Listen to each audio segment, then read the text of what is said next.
It is Monday, November 9th, 2015. This is your morning edition on I-24 News. Coming up later today, West Bank terror is on the rise as Israeli Prime Minister Benjamin Netanyahu travels to Washington to meet with President Obama for the first time in a year and a half.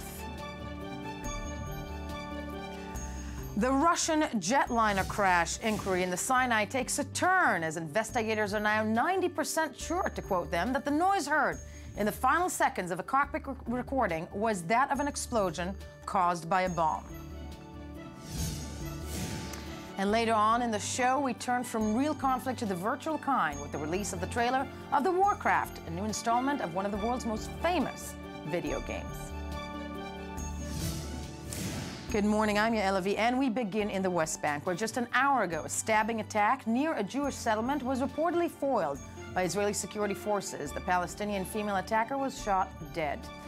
This as attacks in the West Bank continue daily amid a clampdown on Palestinian movement. Yesterday alone saw 3 attacks that wounded 6 people, 3 of them severely, in and around Jewish settlements. One Palestinian assailant who ran over 4 people in the West Bank junction was shot dead by soldiers, while a woman who stabbed a security guard at the entrance to another settlement was wounded and taken to hospital. Since October 1st, 12 Israelis and at least 72 Palestinians have been killed in a wave of violence ostensibly sparked by Israeli violations of the Temple Mount status quo, or so reports claim. It is against this backdrop also that Israeli Prime Minister Benjamin Netanyahu arrives in Washington, D.C. this week, today actually, ahead of what's slated to be a tense meeting with U.S. President Barack Obama. But before we begin anything, let's first go live to I-24 News editor Ron Friedman, who's standing by at the Jewish settlement of Beitar Illit in the West Bank. Ron, good morning to you. What do we hear this morning? What just happened? Hi, so yes, as you said, I'm here in Beitar Illit, the scene of yesterday's stabbing attack. But as we were driving in here, we heard breaking news of another terror attack, this one in the northern West Bank, outside the settlement of Alfei Menashe. Actually, in both cases, yesterday's attack here and this morning's attack in Alfei Menashe, very, very similar situation. In both cases, we're talking about a woman assailant approaching security guards like the ones standing here behind me, carrying a knife, refusing to respond to their warnings, request to back off, at the last minute pulling out a weapon, and yesterday successfully stabbing one of the security guards. This morning the guards were on very high alert after shooting in the air and warning her repeatedly not to approach. She didn't heed the calls and they shot her. She's dead. And right now, security forces in that area are looking for a possible second assailant, somebody who helped her. There are some reports that are linking today's attack, the second assailant, the person they're searching for now, to one of the people who carried out an attack in Alfei Menashe yesterday. I mean, this is all a bit of a mishmash, lots of attacks. You know, it just shows us what's been happening here in the West Bank, across the West Bank, and occasionally inside Israeli cities as well for the last month and a half. Right, and when it comes to security, because it seems to have been now slightly more contained when it comes to these stabbing attacks within the West Bank, as you drove in, as you're in that area, because you traveled that a lot, do you sense the heightened security? Are we seeing more Israeli soldiers? Are we seeing barriers still? Well, the barriers that you're talking about are mostly in East Jerusalem, and that might be part of the reason why we're seeing less attacks being carried out there. Here in places like Beitar Illit, I mean, we're just about 500 meters across the Green Line border fence. There's security as normal. The people working here behind me are from a private security company. The people manning the main checkpoint are Israeli soldiers. And they're, you know, you're seeing patrol vehicles, you're seeing heightened presence, but that's par for the course in this area. Right. Ron Friedman with us from the West Bank near the settlement of Beitar Illit. You'll be joining us later on. Thank you for this report this morning. We are joined in studio by Foreign Affairs editor of Israel Hayom, Boaz Bismuth. Good morning to you. Good morning. Of course, with us also I-24 News senior Middle East analyst Ali Waqid. Ali, I want to ask you, the last several days have seen, but also the last week, if I can say, have seen heightened stabbing attacks in and around the West Bank. Has it been contained in there? Is this just exclusive to Hebron? That's something that, you know, analysts or reporters said last week. What are we seeing? No, we are seeing that it is not only exclusive to Hebron. It is true that at the very beginning, the focus was on Hebron because of the very tended relation between the Palestinian of the city and the suburbs and the Jewish community of Hebron. But this is larger than Hebron, Yael. It's about the fact that the Palestinians see no horizon in the very next future. And this is also the translation of the fact that the Palestinian leadership decided maybe to invest in this wave. The Palestinian leadership is not encouraging, but it is doing nothing in order to stop this wave, hoping that this wave maybe will oblige the international community to understand that there should be a diplomatic move, a diplomatic initiative that will take out the conflict from the current status quo in which it is for a long time. And they hope that there will be an initiative that will schedule the negotiations and contrary to what they believe the will of the Israelis to continue managing the conflict. I'm asking you because Mahmoud Abbas is in Cairo today, I believe, meeting with al-Sisi. Is that another type of a meeting where it's just gratuitous, updating him about the so-called Palestinian Authority situation? But in many ways, there's almost a feeling that Abbas is slightly obsolete in this thing. Absolutely, Yael, and this is why he is now ready to discuss new tracks. For example, a reconciliation, this time not between him and Hamas, but between him and between his rival within the Fatah, for example, Muhammad Dahlan. Sisi has excellent relation with Dahlan, and Sisi hope to bring Dahlan and Abu Mazen together. But right. This is, from the Israeli perspective, a very bad sign. This means that even the biggest Arab country, Egypt, see no hope in the possibility to reach anything or to relaunch a peace process between the current Israeli government and the current Palestinian leadership. And the message is that for Abbas is to try to arrange your internal home before touching and before going on the Israeli-Palestinian track. On the Israeli-Palestinian crisis, which, apropos, speaking of that, it is against this backdrop of violence, especially predominantly right now in the West Bank between Israelis and Palestinians, that Prime Minister Benjamin Netanyahu is traveling to Washington. Netanyahu is reportedly planning to present President Obama with a series of goodwill gestures aimed at placating the Palestinians. But U.S. officials say the president has lost any hope of a major peace accord being reached before he leaves office in January. Now, the leaders' meeting is slated to focus mostly on U.S. defense aid to Israel following the July nuclear accord between major powers and Iran. Let's take a look at the following report about preparation for that very, very tumultuous, what people are saying will be a tumultuous meeting between Netanyahu and Obama. Let's take a look.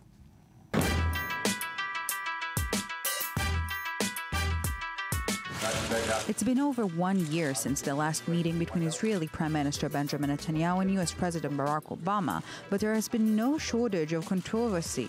From the Iran nuclear deal to Netanyahu's speech in Congress, from the stalled peace process to the sometimes below-the-belt personal and public bickering, U.S.-Israeli relations have seen better days. For all the objections of Prime Minister Netanyahu, or for that matter, some of the Republican leadership that's already spoken, none of them have presented to me or the American people a better alternative. It's a very bad deal. We're better off without it. But the harsh rhetoric has dissipated. We never forget that the most important partner that Israel has always been and will always be the United States of America. In less than 24 hours, the two leaders, or frenemies, will try to put the past behind them. And what does the future hold? A lot of money. I believe that this meeting is important in order to make clear the continuation of the trajectory of American aid for Israel in the coming decade. It will be an additional step in consolidating understanding of this matter. In the post-Iran deal era, business is the main objective. Topping the agenda in the Obama-Netanyahu meeting is the so-called military compensation package for Israel, or, as it has been referred to in Israel, Bibi's shopping list. For weeks, U.S. and Israeli officials have been formulating a decade-long framework agreement, which will reportedly provide Israel with military aid totaling $40 to $50 billion. Make no mistake, this deal limits Iran, but it places no limits on the United States, the Department of Defense, or the U.S.-Israeli defense relationship. we're moving full speed ahead. Deterrence remains a major part of our strategy here.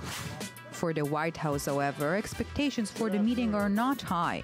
The Americans have conceded that a diplomatic breakthrough between Israel and the Palestinians is unlikely before Obama leaves office.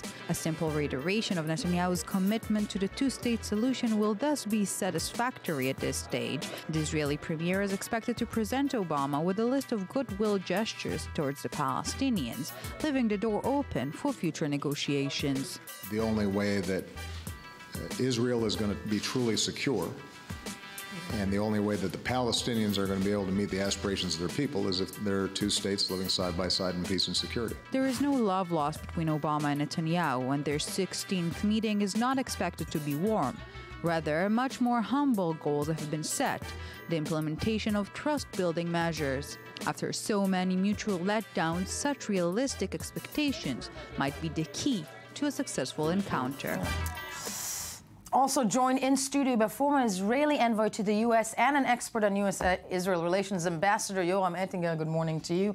Thank you for being with us. Before we do anything, let's go straight to Washington, D.C., where Tal Shalev, I-24 News diplomatic correspondent, standing by in position to cover this historic meeting. Tal, feelings amongst, I would say, the entourage of Prime Minister Benjamin Netanyahu, concerns about this upcoming meeting? Well, I wouldn't define it as concern. I would say more a huge will, a very strong will to just get over with it. I don't think anyone at this point, neither Netanyahu or Obama, is expecting to have any fireworks at this meeting, but both leaders seem to be wanting to get over to the next stage, to open a new leaf, to start a new page in the relationship. And of course, in all of the issues, there are not disagreements at this point. There are no disagreements, not on the Iranian military aid or the military aid in the wake of the Iranian nuclear deal, and not on the the confidence-building steps that Netanyahu is proposing, and Obama might be wanting a bit more. But I think that both sides, both Netanyahu and Obama, by the way, and especially the Democratic Party, would like to see this meeting go as clear and as easy as possible, and just to get it over with. Just to get it over with, but when it comes to, and Tal, if you can stay with us, when it comes to concern about the Israeli-U.S. relationship over the course of the last year and a half, I'm going to start with you, Ambassador Ettinger. The relationships with Israel and the United States, I think it's no secret, especially above newspaper headlines, that it ain't going so well over the course of the last term of President Obama. When it comes to where we're standing right now, where do you think we stand vis-a-vis the United States? Well, U.S.-Israel relations will be proven once again as robust relations in the decision to focus on the sandstorms rather than on the tumbleweeds. Namely, with all due respect to the Palestinian issue, it's not the root cause of Middle East turbulence. It's not the root cause of the deadly threat to every single pro-American Arab regime in the Middle East. It's not the root cause of Islamic terrorism, which is haunting the U.S. on the mainland, not only throughout the globe. And certainly, against the backdrop of the Arab tsunami, which is flooding the entire Arab Middle East, Israel stands out as the most effective, reliable, stable, predictable, and unconditional ally of the U.S. A few days ago, the head of the U.S. National Intelligence Agency, James Clapper, admitted in a major event that Israeli intelligence is irreplaceable for America's national security. Israel has become more and more the battle-tested, cost-effective laboratory of American defense industry, and the current visit to the U.S. will only highlight what every president and prime minister experienced, namely transcending their personal lack of chemistry are the national security interest of both countries, and therefore Bush and Shamir could not even stand one another, but cooperation reached an all-time high during Shamir and Bush, likewise with Obama and Netanyahu. The fact is, the strategic cooperation between the two countries has never been higher than it is today, irrespective of the personal rift between the two leaders. Then if it's all a sham on the media, and actually, Boaz, I will ask this to you, and I'm glad Tal is still with us. When it comes to Benjamin Netanyahu, we all know he has a very right-wing-based government. If he comes with a package from the United States by President Obama that basically will not force him to do major concessions, but he needs to do something vis-a-vis the Palestinians, can that even fly within the right-wing government? But he tried. I mean, don't forget, Kerry's initiative, and I think that Netanyahu made the move. And I think that Obama is aware of that. Let's go back to this meeting today. It's a known fact those two people are not friends. Let's be honest, if one wouldn't be president of the United States and the other one prime minister of Israel, they wouldn't meet. Let's be honest. They won't go to a holiday together, to clearly movies. They're not going to have brunch together. But it's not about personal chemistry, as Ambassador, I think I just now mentioned. You've got also interest. It's between two countries, and in this case, it's between two allies. Now, again and again, we mention again and again the Palestinians again and again. So let's leave for one moment the Obama's Netanyahu's meeting, and let's go to Abbas Sisi's meeting that you just talked this morning. Do you really think that behind the curtains, all over the world, leaders like Sisi and like Obama are not aware also that the Palestinians right now are a problem? I'm talking about the Palestinian terrorism that threatens us. Don't you think that the Middle East has become much more violent? So all this personal relationship between Obama and Netanyahu should be put aside. Of course, I would have preferred them to be like Rabin and Clinton at the time, like Sharon and Bush. Of course, I would have preferred. Personal chemistry is much better in relationship. But again, I don't think that Netanyahu needs to give any offer to President Obama. I think, by the way, the meeting today, in a way, if the meeting is good, it's also very good for the Democratic nominee. I think you mentioned it, or I think Tal mentioned it right now. They also need it because don't forget that 70% of America is not only the White House. America is also Congress. America is also public opinion. So you can't, I think that also President Obama, there is a limit to the, to the criticism towards Netanyahu behind the curtains or in front of cameras. Yeah, but Tal Shalev's still with us from Washington, D.C. I'm going to counter that by saying that the White House comes out with this statement to an Israeli newspaper, Haaretz, earlier this morning or overnight, basically saying that an advisor or the spokesperson said that it's going to be very, very hard to defend the Israeli-Palestinian status quo over the course of the next several years, even with another administration. Is a statement as such coming out at this specific time to gesture something to Prime Minister Netanyahu?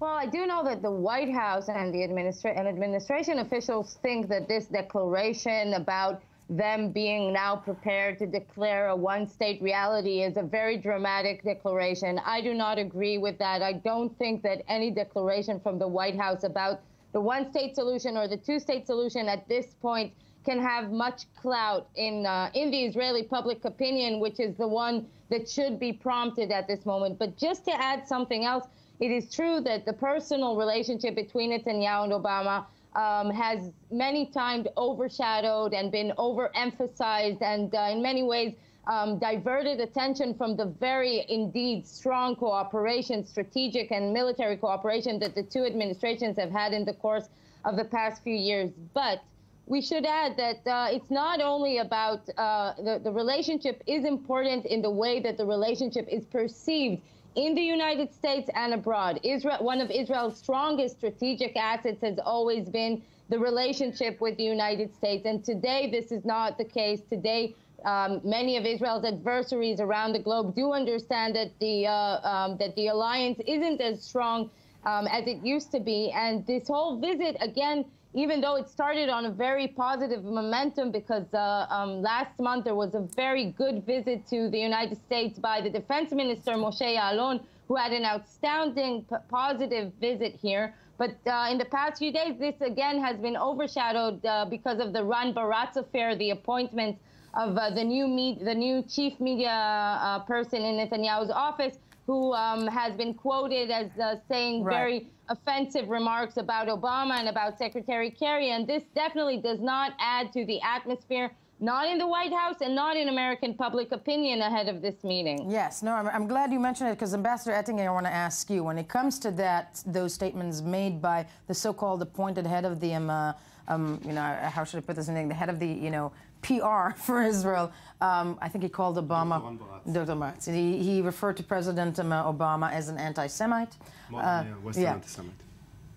How does that bode? Okay, one has to underestimate dramatically the intelligence of the tenants of the White House and the people on Capitol Hill to assume that such an insignificant issue as Ran Baratz, is he or isn't he a good spokesman, would be more important than the real threats to America's homeland security, real threats to national security, real threats to the Hashemite regime in Jordan, real threat to the House of Saud, all of which require right now the very active collaboration with Israel. And again, as a fact of life, those rifts existed with Ben Gurion and Eshkol and Golda and Begin and Shamir.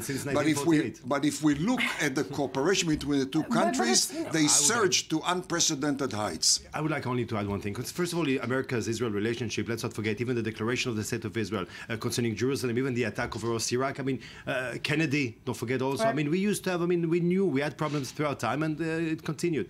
But concerning Ran Baratz, I think this is going a bit too far. You really think that today, when those two leaders are going to meet, and you've got, as we said, we've got Daesh, we've got Syria collapsing, we've got all that. It's not going to be on the table, but it's but again, when Ran Baratz made that post on March of this year, Netanyahu didn't even know who Baratz is. He didn't even know who he is. Now, again, it was a personal man. Now, nowadays, it's unbelievable. Nowadays, when you've got all those blogs, all those tweets, everything, and by the way, we're supposed to be liberals and we have sense of humor, and this has gone too far. Let me tell you one thing, do you really think, when I think of Baratz right now, I think of Greek mythology, I think of Helena of Troy. You remember is this the face with 1,000 sheep? Is this the face, Ran Baratz, that will, how will I say, destroy your Israeli relationship? And another thing, last thing, October 2014, I think it was, when Jeffrey Goldberg, important journalist, quotes an American official qualifying my prime minister, Israel's prime minister, as a coward and a chicken shit.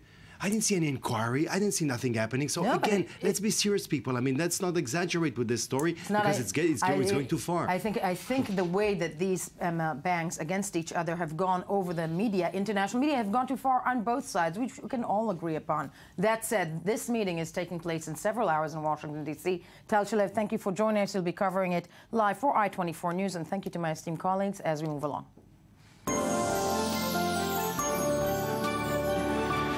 Investigators of the Russian plane that crashed in Egypt's Sinai Peninsula last week are now 90% sure that a bomb was responsible for the disaster that claimed the lives of all 224 people on board. A member of the Egyptian investigation team said that according to the black box, a noise heard in the final second of the cockpit recording was the sound of an explosion caused by a bomb. Let's first take a look at the following report, the latest from Egypt about this crash, and break it down from there. It is more than a week since a Russian airliner crashed in Egypt's Sinai Peninsula, and potential answers are starting to emerge. On Sunday, a member of the investigation team told Reuters that he is 90% sure a bomb downed the flight, killing 224 people on board. Officials based the analysis on a sudden, mysterious sound recorded by the cockpit's black box right before the plane broke up in mid-air. However, other possibilities are not being ruled out. Which scenarios are on the table? All scenarios are on the table. It may be the lithium batteries or one of the passengers. It may be an explosion in the fuel tank. It may be fatigue to the body of the plane. Concern of follow-up attacks prompted Russia to evacuate thousands of its citizens from Sinai as additional airlines decided to suspend their flights from the area. The president of Emirates Airline called the incident a game changer for the industry. This means that the aviation industry, as well as the various countries involved in all of this, of which Europe, the Middle East, America, will be getting into some kind of caucus forum to find out what can be done. Meanwhile, UK officials dismissed a report by the Daily Mail newspaper that a British jet was forced to take action to avoid a rocket that came within 1,000 feet of it last August. But when asked if the Islamic State group has the ability to attack the passenger plane, British Foreign Minister Philip Hammond answered ambiguously. Well, it's not impossible, but we've seen no evidence yet that they do have this kind of equipment. And clearly, airlines and aviation security organizations take into account. This is, of course, not the first time that the peninsula has come under the threat of terrorism. What once was considered a lost paradise inside the troubled Middle East may well become barren. Okay. Let's go straight to Cairo. First of all, we're joined by Jake Wertschafter, I-24 News contributor. Jake, good morning to you. Good morning. Okay, first of all, where do we stand right now when it comes to Sharm el-Sheikh and this mass so-called quote-unquote evacuation of Westerners? Okay, so first of all, this is all, I hate to sound quote-unquote classist on this, but when we're talking about Sharm el-Sheikh, we're talking about charter flights, and we're talking about mass package tourism, okay? Right. We're not talking about, Air France or British Airways or Lufthansa flights. We're talking about charter flights like the Russian flight that got bombed. So the nice thing about that for organizers here is that these people are moved pretty much in herds. And that, what's happened now is that the flights are taking off on time. They brought in their own security. Right. Some of the baggage is going on in the hold. It depends on the carrier. But the main thing that's consistent now is each of these charter carriers has their own security operations in place at Sharm. Unbelievable. Now, when it comes to what Sinai is going to go through for the next several weeks, but first of all, let's go to the investigation. Jake, stay with us. 90% sure that it was a bomb? Ali? Yeah, I would say that the Egyptians would not sign for what Jake said about the explanation. There was a very big mistake in the Egyptian security arrangements in the airport, and the Egyptians are already beyond this incident, whether it was an attack or a suicide bomber who was on the jet. The question is how this incident, what the effect of this incident will be on the tourism in Egypt, which is whatever maybe left of it. Absolutely. Yeah. And this is why the Egyptians with the Russians are now trying to restore a new system to secure the Egyptians airport in general, not only in Sinai and in Sharm el-Sheikh. Yes, the Egyptians are admitting in the last hours that this is most probably a bomb that was on the plane, and this raises questions about how easy it was to bring a bomb, and the question about the salaries that the security man in the airport receives, etc., and the need to restore a serious and stable that is hitting the image of Abdel Fattah Sisi in the eyes of the Egyptians, mainly those who are working in tourism and hope to see that this foreign currency will help somehow the Egyptian economy. Jake, how is this hitting Sisi when it comes to internal reports, when it comes to the press, when it comes to public opinion? Well, I was just going to say, building on what Ali mentioned, is, we have a twist here that fits with our kind of conspiratorial view of the world or narrative and not trusting the outsider, which is, we've got all these reports now about the people celebrating this bomb to have British accents. And, basically the idea that there's a cell of jihadi Johns out there. Well, it is easier for Westerners to get their security. True. No, that's true. So this is becoming a lot easier for the government to manage as we're looking at a Muslim Brotherhood conspiracy, because, who are those British people? Right? No. Then sadly, all the time we have, but raising, how easy, but raising very much the point that this is being used now as a political capital, whichever way it can. That said, the Sinai right now, again, tourism probably will be dead. Thank you. When we get back, Myanmar elections. Stay with us. First, the news.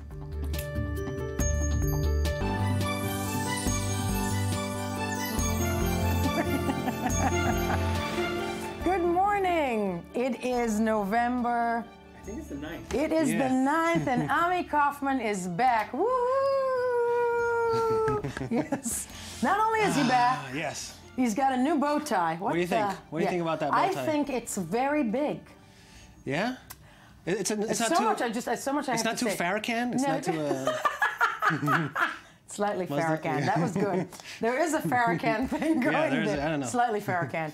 But that said, we missed you. I missed you. Really. The feeling's mutual. Right? Can you see? Yeah. No, I know. And you were on a very important assignment, secret assignment. Secret assignment. Investigative report. We're not going to talk about it. I ate a lot during this assignment. Well, we'll only mention that it involved a convertible.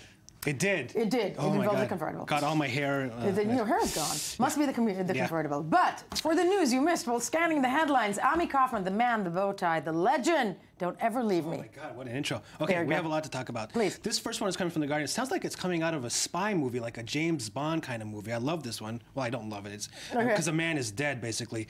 But the police are investigating the death of an ally of Vladimir Putin of Russia. His name is Mikhail Lesin. He was found dead in a Washington hotel, in like the most posh Washington hotel in DuPont Circle. That is actually the name of the hotel. Which one? No, DuPont Circle. DuPont Circle Hotel. That's the name of it. He was 57 years old. The Russian media is saying that he died of a heart attack. Now, excuse me. I think it's pretty easy.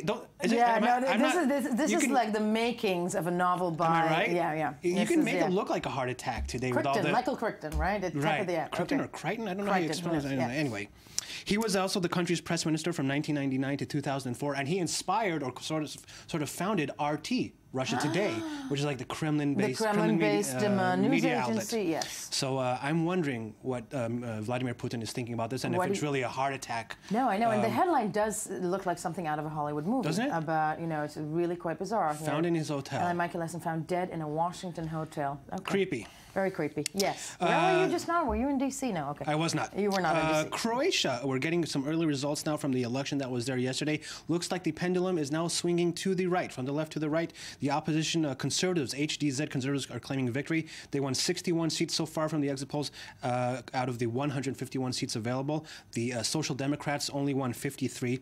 What's interesting, though, is that the big winners of this election look to be a party called MOST, which means bridge in Croatian. Okay. It's an alliance of independent candidates, and before the election took place, they said, we will not join any party. We're just in to get seats. So people are now wondering if they're going to be the kingmakers. How exactly are they going to join any party and see or just be a very strong-based opposition? Exactly. Interesting. So, but the move to the right is something that many analysts have expected over the course of especially because of the refugees. Because of the refugee crisis, many of them, over 300,000, have passed through Croatia on their way to places like Austria and Germany. Right. Staying in the Middle East now, we kind of hear these every once in a while. Look at this headline from the Times of Israel. An alleged Israeli spy network was busted in Lebanon. If I had $1 for every time I heard this is like, I'd be a rich man by now. You always hear these about spy rings in Lebanon that are Israelis are spying. This time they're saying that they arrested 3 people that have confessed to the charges against them, admitting they had gathered information on individuals and security and military targets. They were filming sensitive roads and other areas in southern Lebanon and sent the footage to their employers to be used in later attacks.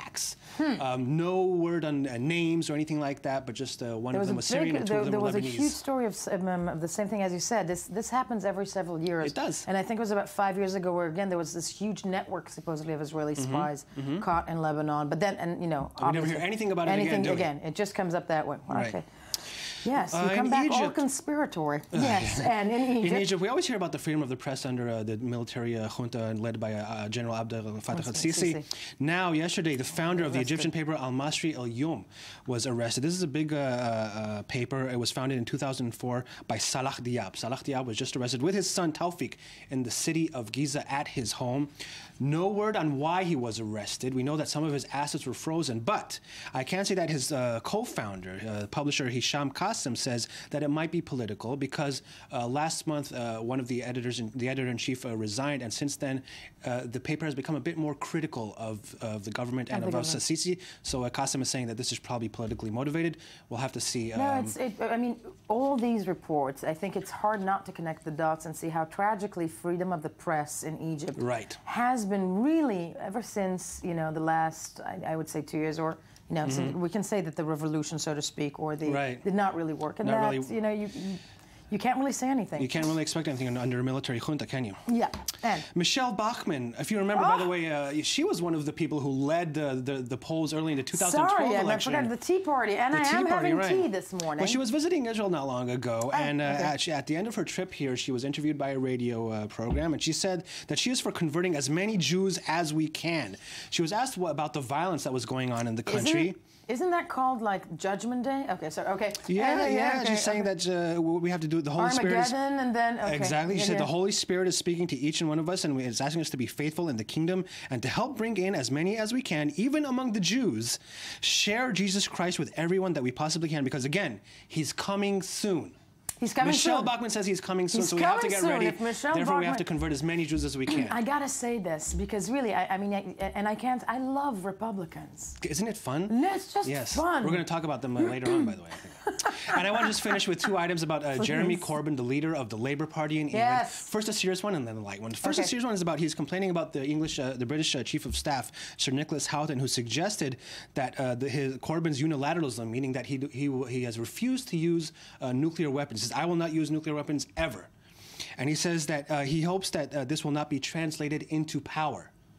So Corbyn is very angry about this, saying this is a perfect example of a general talking politics. He cannot do this.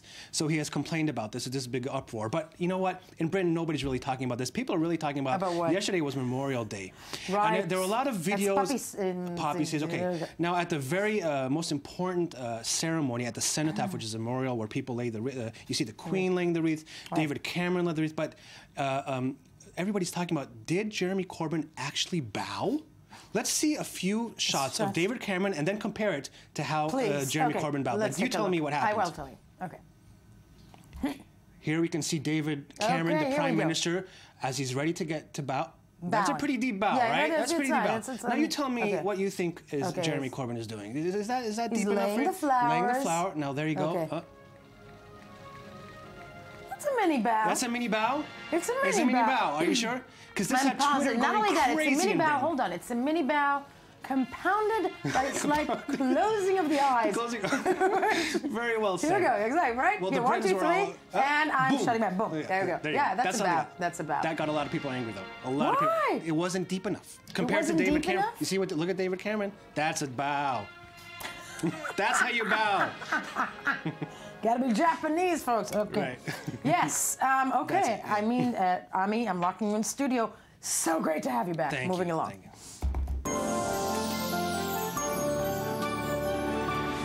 And in Myanmar, some people are as excited as I am. Excitement in Myanmar as voters cast their ballot yesterday in what has been pitted as the most openly contested elections in the country in 25 years. It was a high turnout as voters chose whether to back the current military government or hand over power to the opposition party led by pro-democracy campaigner Aung San Suu Kyi, which is was expected to win by a landslide. Not the time to celebrate a breakthrough for democracy yet. While international observers were allowed in to monitor the elections, the country's 1.3 Muslim Rohingya minorities were banned from voting.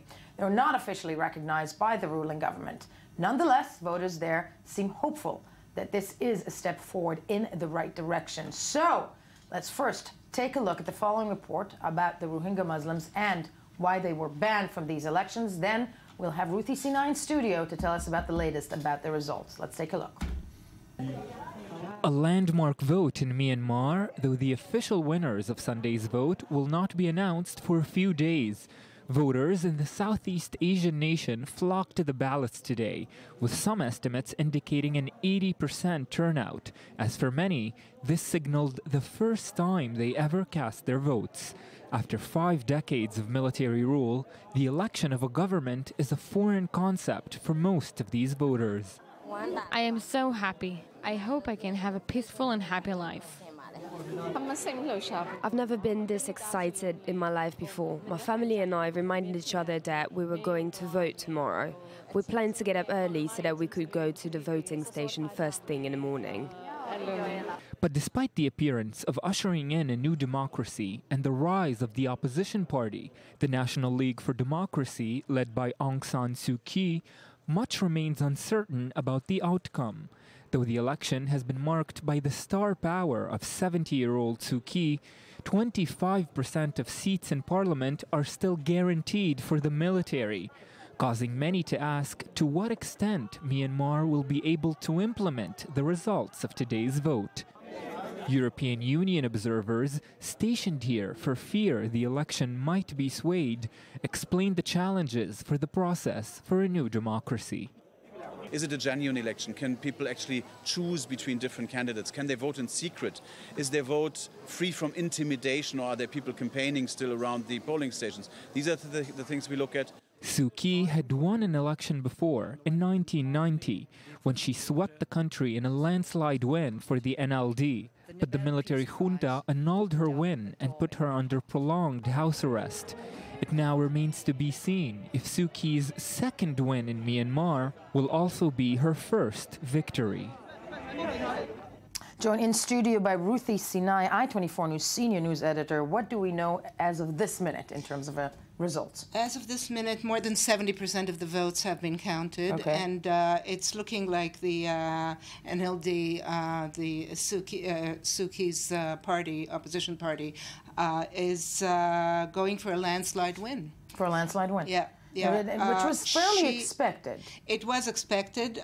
You know, they have a very complicated arrangement there in Myanmar where 25% of the votes, of the seats in parliament, are blocked off for the military. It's what they called a disciplined democracy.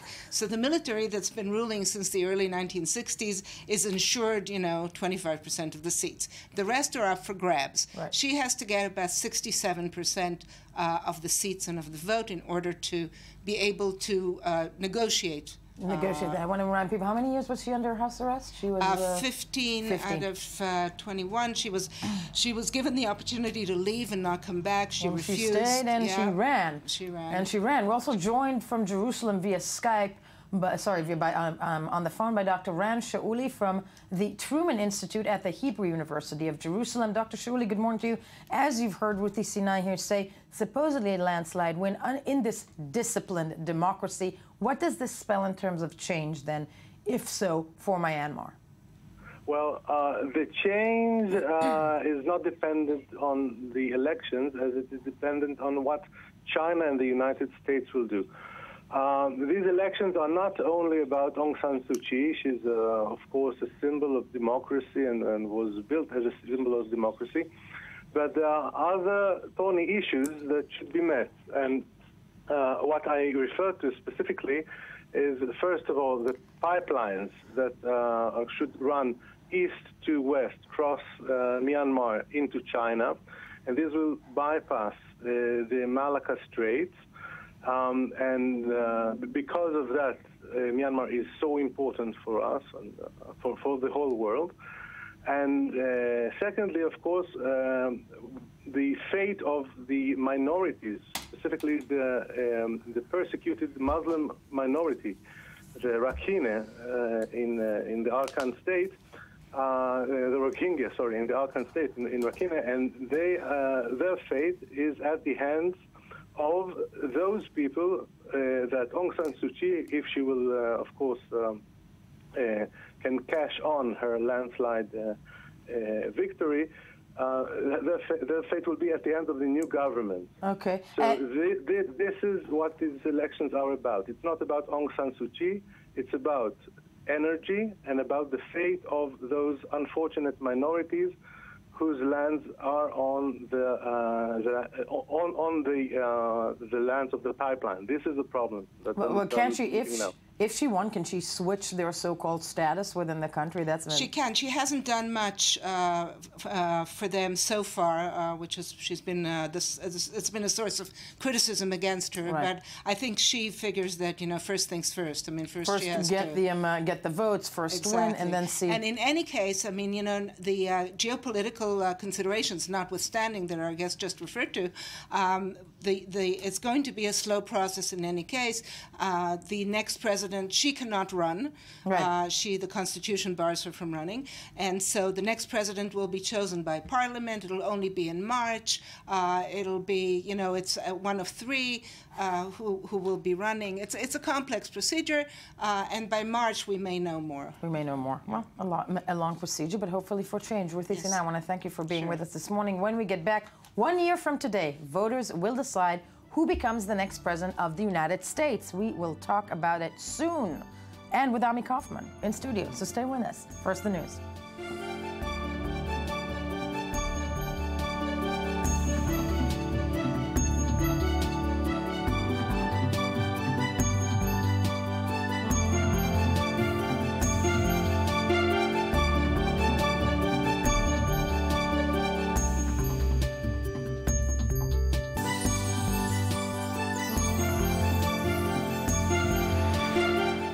Welcome back. It is still Monday, November 9th, 2015. This is still the morning edition on I-24 News, and Ami Kaufman still back in town. Mm-hmm. Yeah. Mm-hmm.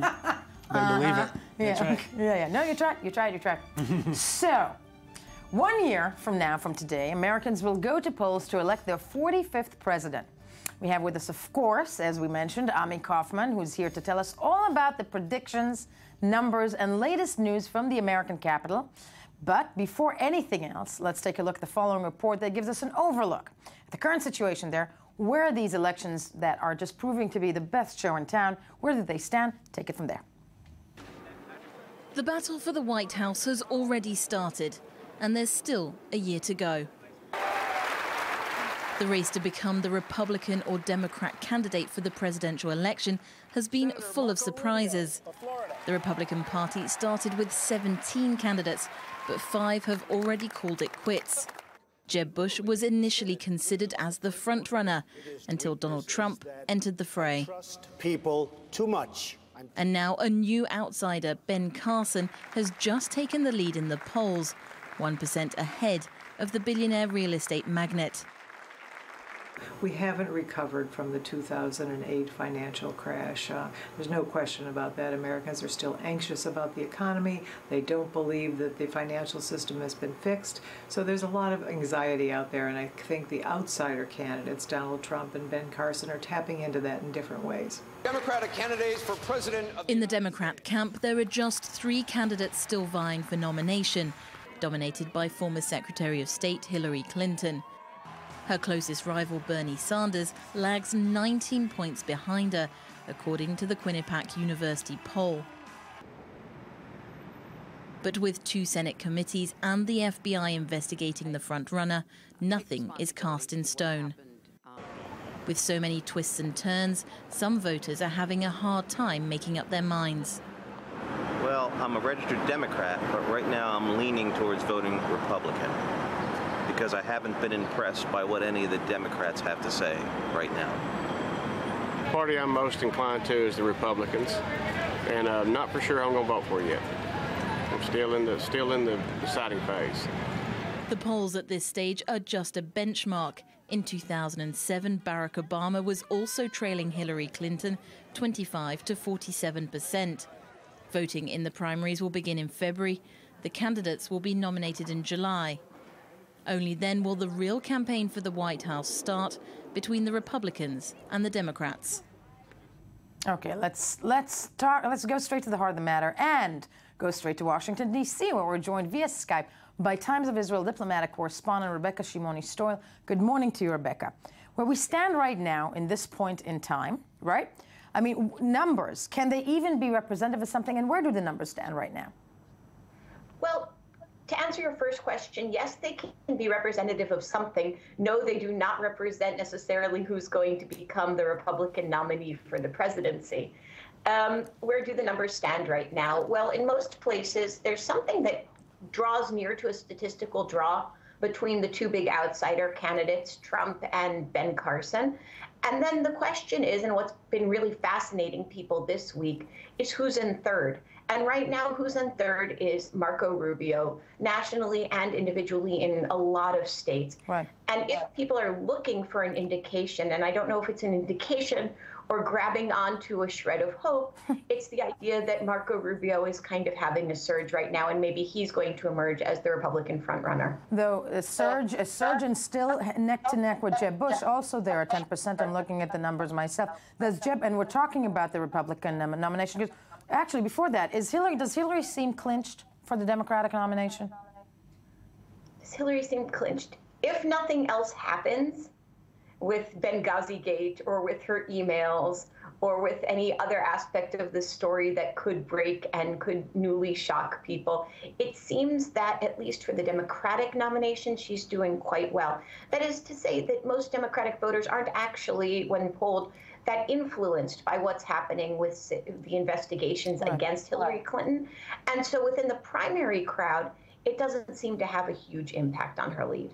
Now, when it comes to Marco Rubio, because as you rightfully mentioned, he seems to be kind of who's on third.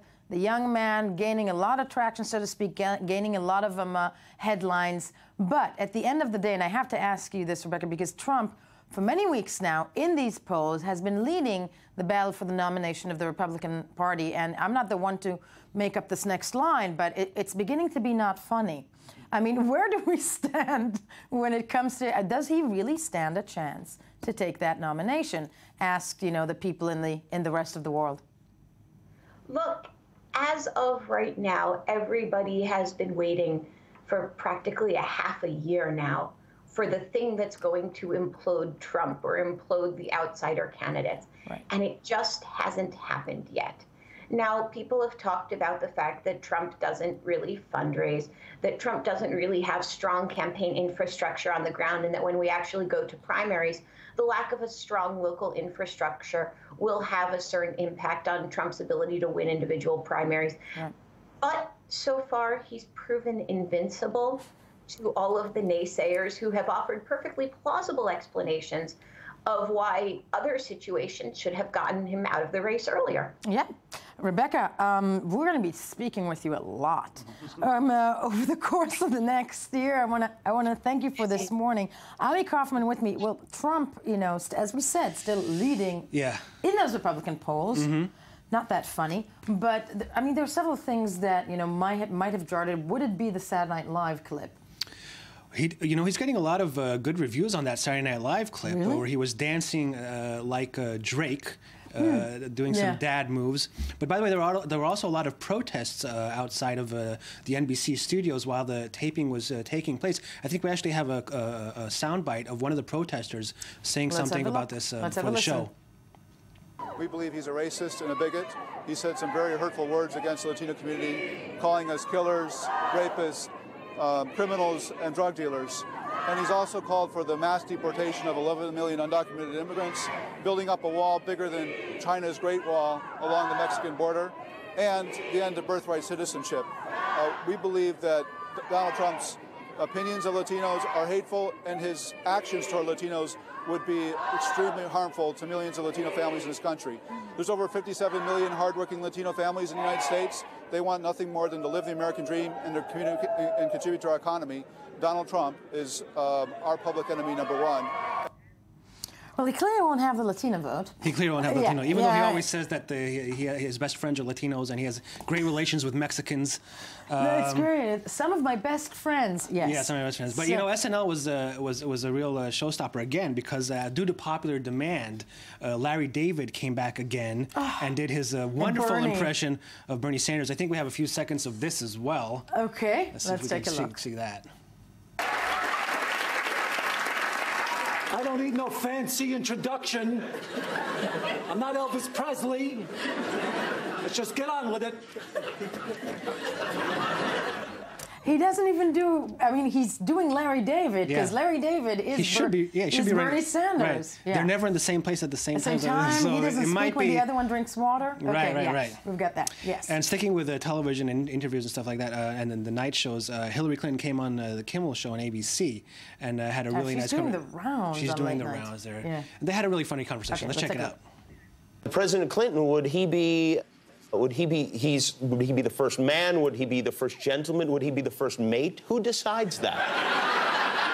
Well, he said the other day that it was fine for all this talk about me running to break the big, hard glass ceiling and become president, but he was running to break the iron grip that women had on being spouse of the president. And that's right. So I think part of what we'll have to figure out is, what do you call the male spouse of a female president? Now, it's a little bit more complicated with him because people still call former presidents Mr. President. Right. So I have to really work on this. The first president lady would be a nice thing to call. The first lady, doesn't the first dude, first mate, first gentleman? I'm just not sure about it. Does the first lady typically pick out a new China pattern in the... Typically, so would Bill do that? While you're actually in China, will he be selecting it? I can actually see him. You know, I do not like that design. The lavender doesn't work with the lilac. I want to see him do, Michelle Obama. If Hillary Clinton wins, then President Bill Clinton doing all kinds of. I like first dude though. I think first dude the first works. dude kind of works, right? Man one. Yeah. But we didn't talk, by the way, with Rebecca.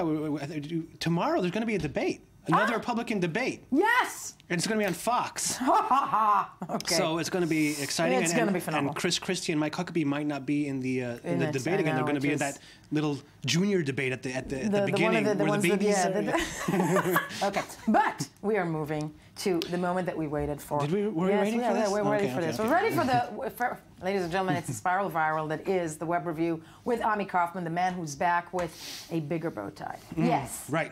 Bigger the better. Yes. There's a video that's going around that's viral. An Instagram star from Australia. She was a model. Her name is Esena O'Neill. And she had hundreds of thousands of followers, 500,000 followers she claims.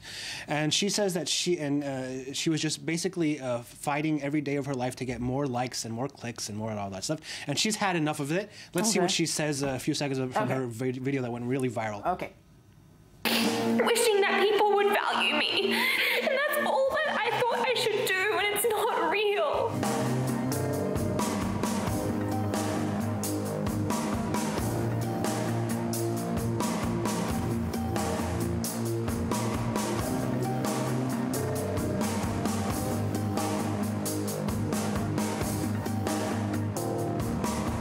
I'm not against social sharing. I'm against the current status of social media.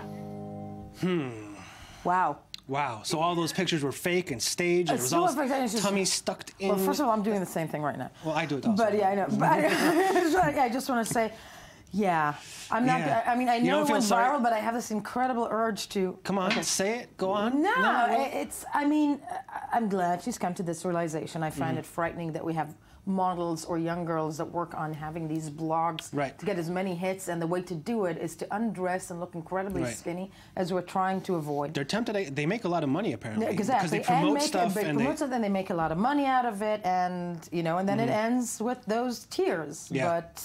And she's a 19-year-old, so it's good that she came to the realization. And I'm going to say something as a mother, which I'm not saying. Eat something. Right. Eat. Right. Really eat. Yes. And on to this, to some art and to some cats, which of course cats, internet loves cats. This is the world's largest cat painting, and it was sold recently for $826,000 at Sotheby's auction. How did I not know this? It was a Carl Kahler work, and it's called My Wife's Lovers. Isn't that great? It's great. Beautifully depicts. No men. Very well. It depicts a utopian dream world where cats rest contentedly atop of pink satin drapes and ornate Persian rugs. And more importantly, there are no men to be found. That's why it's called genius. It's in the headline. Yeah, that's right. Yeah, all cats, no men. That is utopia. $826,000. That's a lot for cats. That is a lot for cats. It wasn't me. But I would have. Yes. Twitter is going wild with this one.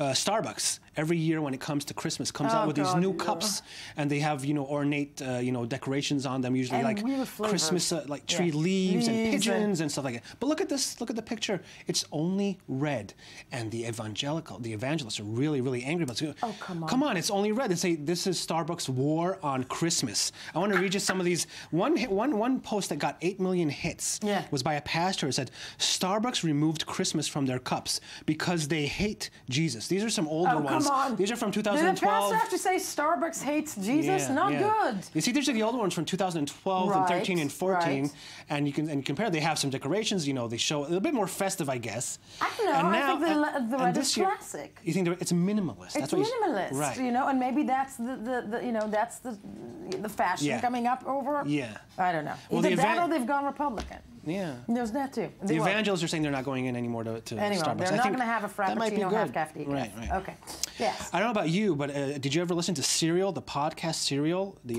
I have a life on me. You bring me all the news. Serial was the most popular podcast in the world. It was about a man called Adnan Syed, who's 35, who's serving a life sentence for the murder of Heyman Lee in 1999. And it looks like because of Serial, because of this podcast, he might be getting a new hearing. and things might change for his future. He might be getting out of jail because of this. Wow. Now, I'm not going to ruin it for you because you didn't hear it. No, it's, I know, but it's a real whodunit. No, it was a serial killer, right? Well, no, it's not a serial killer. The podcast was called Serial, but he's not a serial killer. It's about one murder. This man has been claiming innocence from day one, and he might, a show might get him out of jail.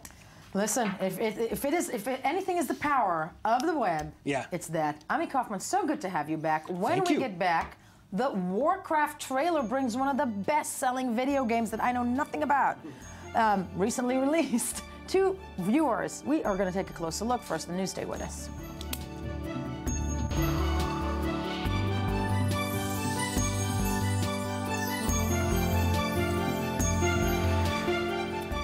Good morning. It is still I-24 News Morning Edition on this fabulous, fabulous Monday.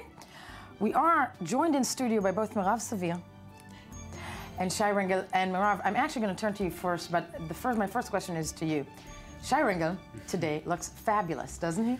It's much better than the dinosaur t-shirt. It really is much better. Like, I love the winter look, honey. I love it. You've got this whole kind of Oxford the rain brings thing out going. the good in you. Exactly. You've got this British thing going. I like winter much more than Why summer. does that not surprise me at all? Yeah. Never mind you. Mirav Savir with the sports. Hi. Yes. And... Well, we're starting off with tennis news. Yesterday, Novak Djokovic beat Andy Murray in the Paris Masters.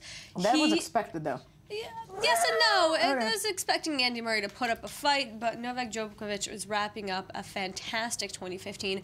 It's going down in history as one of the best in tennis, actually. Wow. This was his 10th title of the year.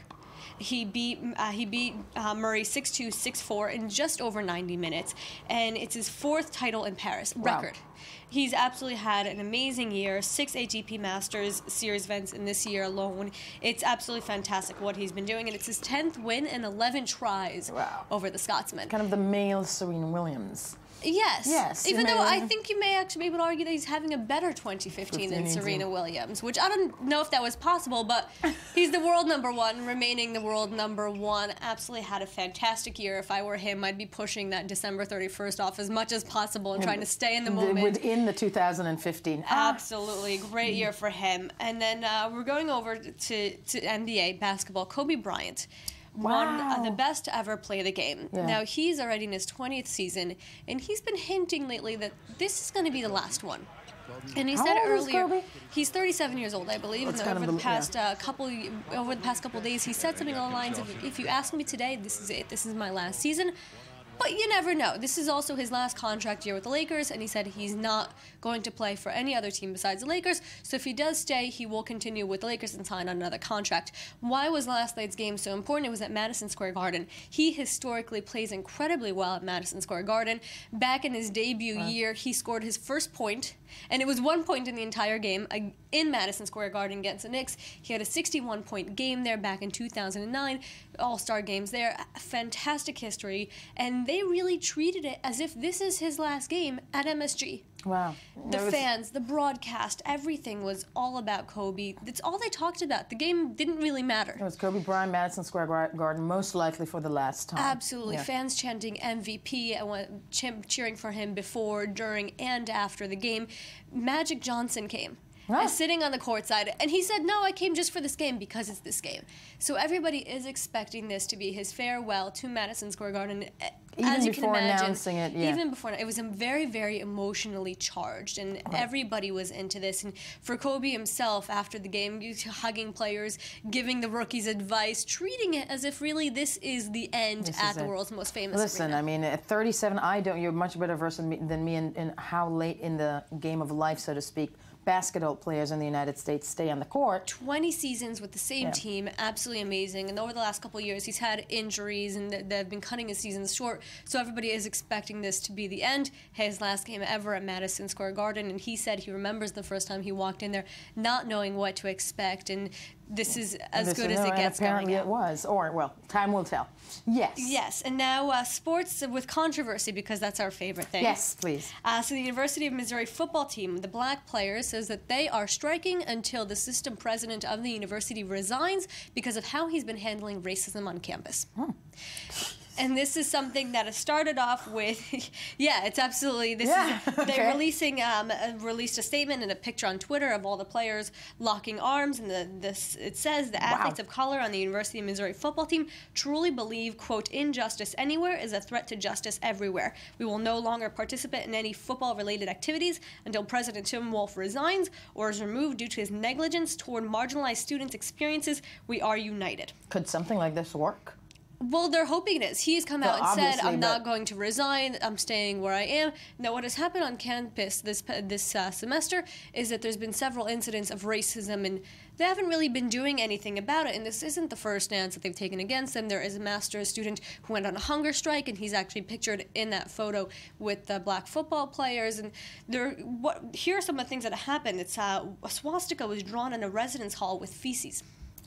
Oh my God! It's just absolutely racial slurs being yelled at people on campus, and they're saying you're not doing enough. You need to resign, and we're striking until this has happened. Now, other football players have come out and said, and they're being quoted. It's an unnamed football player who wanted to remain anonymous, saying, this isn't something that we are all actually united about. They're saying this in the picture, putting it on Twitter. Unnamed. But exactly, and they're also unnamed white football player. So obviously, there is that aspect of it, we don't know actually who is in us, who isn't, but they're striking, they are not playing, they're not practicing, they're refusing to do it. Because I'm not that well versed in that football team for that Missouri is a big football team. This is Michael Sam, the first openly gay football player. He played for Missouri. So this is a big football program. We don't know how this can slide into other programs as well. Missouri basketball is also a very big program. Right. So who knows where this will catch fire on campus. Yes. And one last thing, and I know this is, you will love this. So every year in Guy Fawkes Day, they burn effigies. Of course. And remember the 5th of November. Yes, this is from over the weekend in English town of Edinbridge. They decided that every year they kind of involve current affairs in the matter. This year they also burned an 11-meter high effigy of Sepp Blatter. Nice. Lit him on fire, exploded the head first. As you can see, he's holding money in his hand to show how corrupt he is. So it's a tradition, and every year they light bonfires and ignite fireworks to remember Guy Fawkes, who attempted to overthrow House of Parliament. Yes. So they put the two side by side and exploded them. And I just want to say that they burn effigies, and just it's always reminiscent of like parties in, I would say, in the Middle East, or specifically in Israel, and they put like a little. Look at that. Wow. There goes the head. Ooh. And now let's celebrate. So he joins a long list of people. Every time of year they try to add current events. Former British Prime Minister Tony Blair was one of them once. Nice. Former Iraqi dictator Saddam Hussein was one of them. English football star Wayne Rooney. And Armstrong was also one of those. Every year they try to incorporate those people who they're angry at. I think that gets out a lot of anger. I think we have to move there. And I think we should adopt it. Completely. And I'm not going to name the effigy. It's not you, Shai Ringel. We're never going to burn you. I promise you. Especially not so well dressed as you are today. And it is the time to move to Shai Ringel of the Tube magazine. Anything important on that matter. How can you top this? Come on. Yes. Okay. I'm sorry, but we're going to talk about games. Yes, we are going to talk about games, but not the kind of games that Marav Severe knows. No. My games involve blowing up Sepp Blatter. Bingo. I'm going to talk about games that you blow up other people.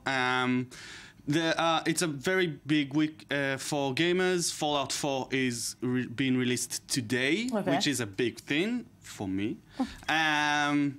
And earlier this week, Call of Duty Black Ops 3 was released. Call of Duty is one of the... thank God. Yeah, Call of Duty is one of the biggest series of games in the world. It's been going on for 12 years. They made $10 billion out of those games. It's very successful. The campaign for the new game is about not only gamers playing Call of Duty, they brought football players and actors, and Michael B. Jordan, the really nice actor, is now the spokesman for Call of Duty. And we have a little clip of it. Let's hear what he has to say. Yeah.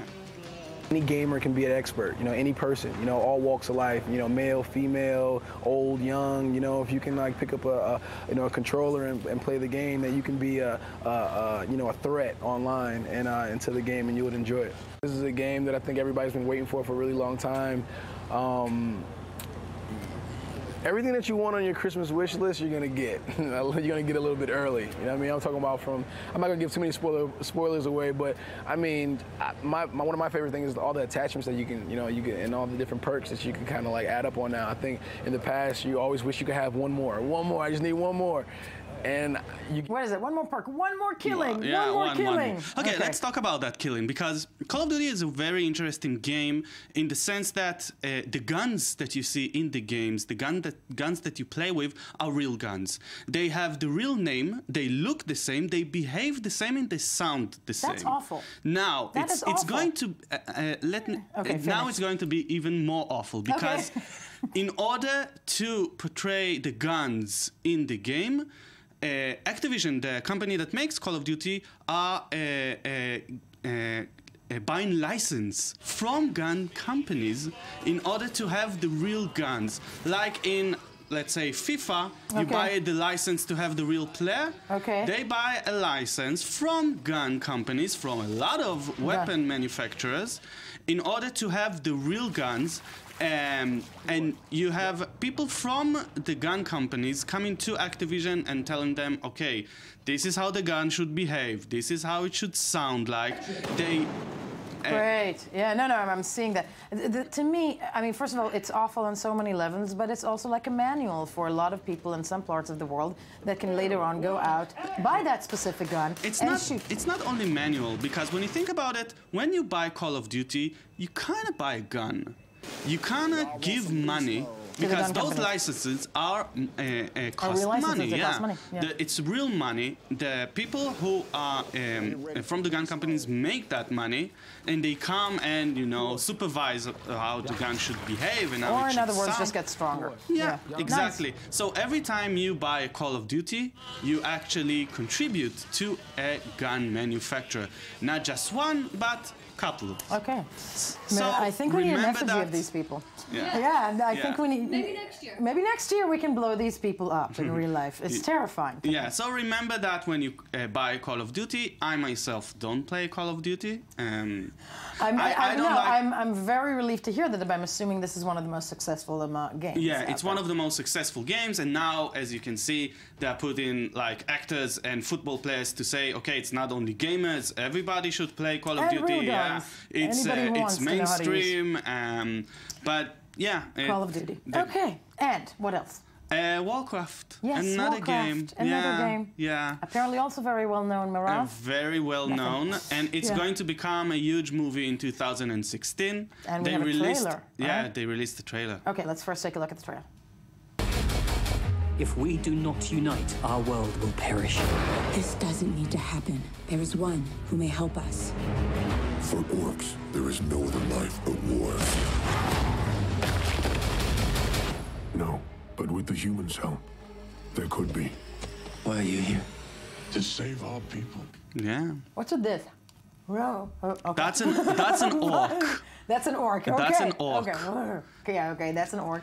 It's very... Don't be that judgmental on orcs. No. Okay, orcs, hobbits. It's very Lord of the Rings. It's very Lord of the Rings, but in this movie, orcs are going to have feelings too, unlike Lord of the Rings. The director is Duncan Jones, who made Moon. He's also the son of one David Bowie. Really? Yeah. I'm so glad to see that he's gotten a career. Yeah, he's a very good director, actually. This is the old game. This is World of Warcraft. It's one of the most successful games in history. Millions of players are playing it every month. It's an online game. It's a multiplayer game. And it has a huge cult following. So it was just a matter of time until they were trying to make a movie out of it, and they hope that the new movie will be the first good movie that is based on game, and the first one that will be really successful, because how was Lara Croft? It was okay. Yeah. The second movie bombed. The second movie was awful, and I will say that. But even the first movie wasn't that good. So bringing Duncan Jones, which is a uprising director, and the trailer and mainstreaming it even more. Yeah, exactly. And now that Lord of the Rings is so successful, they hope that it won't be only for the geeks who play the game. Or in other words, not just for men who dress beautifully like you. Yeah, there we go. Mirav Savir, Shai Ringel, I want to thank you both for being with me about games this morning. And of course, this is it for us, I-24 News Morning Edition on this Monday. Of course, do not forget to check us out on Facebook, Twitter, all those social networks. And tune in tomorrow morning for another edition of the Morning Edition, the place to be. Stay with I-24 News for the rest of the day for your news.